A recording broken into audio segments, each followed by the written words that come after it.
Բարի գալուստ, մեր ալիք, ողջունում ենք ձեզ մեր ալիքում և առաջարկում բաժանորդագրվել։ Այսօր ամենահուզիչ պատմություններից մեկը կլսեք, որն ուղարկել է մեր հետևորդուհիներից մեկը։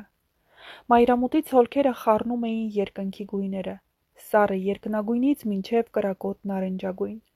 Երբ Արսենը թեթև քայլերով դուրս եկավ իր նոր Range Rover-ից, նա կանգ առավ շնչելով թարմ, բայց մի տեսակ օտար դարձած քաղաքի օդը։ Հարյուրավոր գործարքներ կնքած Արսենը կարծես թե այլևս ոչ մի բանի կարիք չուներ։ Նա շատ փող ուներ, բայց հենց այդ պահին կանգառի մոտ նա տեսավ նրան։ Աննան։ Նա կանգնած էր մաշված վերարկուով, սև գլխաշորով ծածկված մազերով, ձեռքին փոքրիկ մի աղջիկ, մոտ 3 տարեկան։ Երեխան ամուր գրկել էր մորը ու թվում էր վախենում է, որ եթե բաց թողնի կկորցնի։ Արսենը մի պահ քարացավ, շնչառությունը խորը դարձավ, ծանրացավ, սրտի բաբախյունն արագացավ։ Հիշողությունները հոսեցին նրա միջով ինչպես կատաղի գետ, որն արդեն ոչինչ չէր կարող կանգնեցնել։ Նա հիշեց այն ժամանակները, երբ ինքն ու Աննան ապրում էին փոքրիկ, բայց սիրով լի բնակարանում, երբ դեռ փողն ու հարստությունը չէին որոշում իր կյանքի արժեքը։ Հիշեց, թե ինչպես նա երջանիկ էր, երբ տուն վերադառնալիս Աննան ժպիտով էր դիմավորում իրեն, ինչպես էին երկուսով գիշերային երկար զբոսանքների դուրս գալիս, երազում ապագայի մասին։ Բայց հետո եկավ այն շրջադարձային պահը, երբ Արսենը հասկացավ, որ ուզում է ավելին, ավելի մեծ տուն, ավելի թանկարժեք մեքենա, ավելի շատ ազդեցություն, և Աննան գնաց։ Արսենը չէր էլ փորձել կանգնեցնել նրան։ Նրա համար կարևոր է կարիերան էր, իսկ սերը թվաց ժամանակավոր զգացմունք, բայց հիմա կանգառի մոտ տարիներ անց նա զգաց այն, ինչը երբեք չէր ցանկացել ընդունել։ Երեխան ինչ-որ բան շշնջաց մոր ականջին, իսկ Աննան գլխով համաձայնելով մոտեցավ նստարանին և նստեց աղջկան սեղմելով իր կրծքին։ Նրա աչքերում հոգնածություն կար, բայց նաև անսահման մայրական ջերմություն։ Արսենը ինքնաբերաբար քայլեց դեպի նրանց։ Աննա… Աննան վեր թռավ, անակնկալի գալով, հետո արագ ինքնատիրապետումը վերականգնեց։ Նրա հայացքում զարմանք կար, բայց նաև սառնություն։ Արսեն… ասաց նա առանց ժպիտի։ Երեխան հետաքրքրությամբ նայեց նրան, հետո ամուր բռնեց մոր բաճկոնը։ Ինչպե՞ս ես, հարցրեց Արսենը բառերը ծանրացնելով։ Լավ եմ, ասաց Աննան աչքերը խոնարհելով։ Արսենը նայեց փոքրիկ աղջկան, հետո Աննային։ Նա մեր… Աննան թեթևակի հառաչեց. Այո։ Այդ մեկ բառը ցնցեց Արսենին։ Նրա կյանքում ամեն ինչ իր տեղում էր, բայց պարզվեց, որ ամենակարևոր մասը պակասում էր։ Ինչու չես ասել։ Քանի որ այդ ժամանակ ինձանից հեռանալն ավելի կարևոր էր քեզ համար, քան մեր ընտանիքը, պատասխանեց Աննան։ Արսենը լռեց։ Նա գիտակցեց, որ փողը երբեք չի կարող լրացնել այն դատարկությունը, որ առաջացել էր իր ներսում։ Կարող եմ… Նա ձգեց ձեռքը դեպի երեխայի փոքրիկ ափը։ Աղջիկը մի պահ անորոշությամբ նայեց մորը, հետո նրան։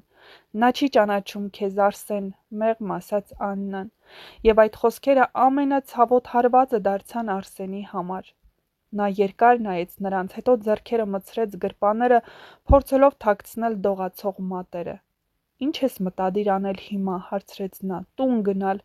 ասաց Աննան ու կանգնեց աղջկան ավելի սեղմելով իրեն։ Արսենը հասկացավ, որ եթե հիմա թույլ տա նրանց հեռանալ,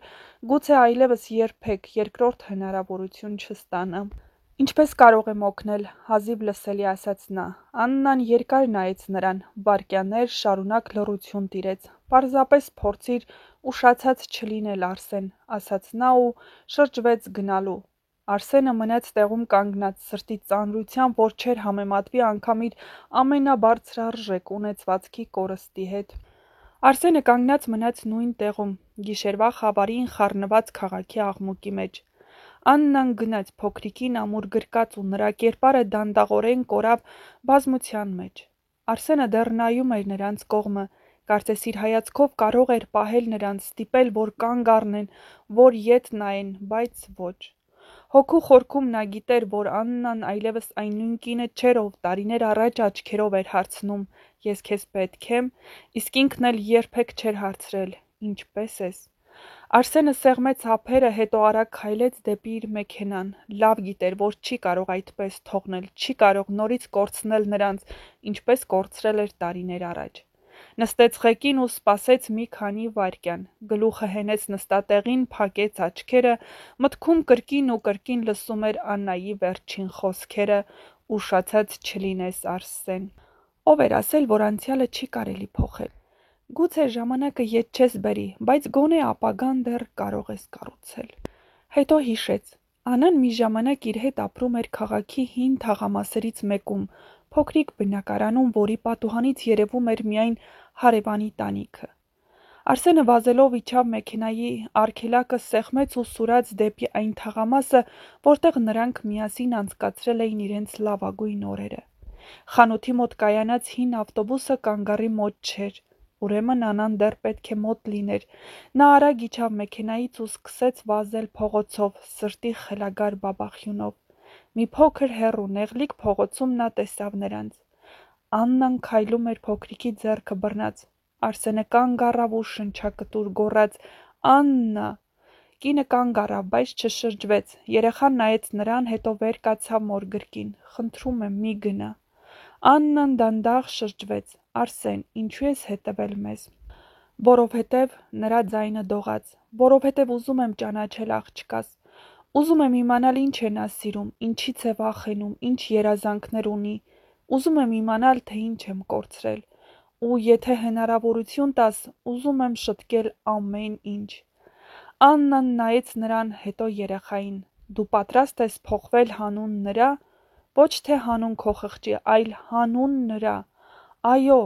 Արսենն առաջին անգամ այդքան անկեղծ էր։ Աննան երկար նայեց նրան, հետո մի փոքր թեթև ժպտաց։ Այդ ժամանակ կարող ես գալ, բայց ուշացած չլինես։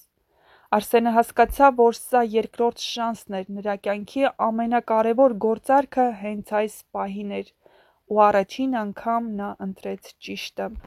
Արսենը քայլում էր նրանց կողքով, զգուշորեն, ասես վախենում էր, որ ամեն ինչ կարող էր մեկ վայրկյանում անհետանալ։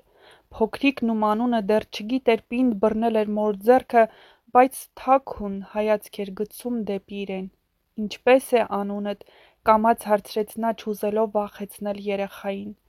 Աղջիկը մի պահ լռեց, հետո ամաչելով թաքնվեց մոր հետևում։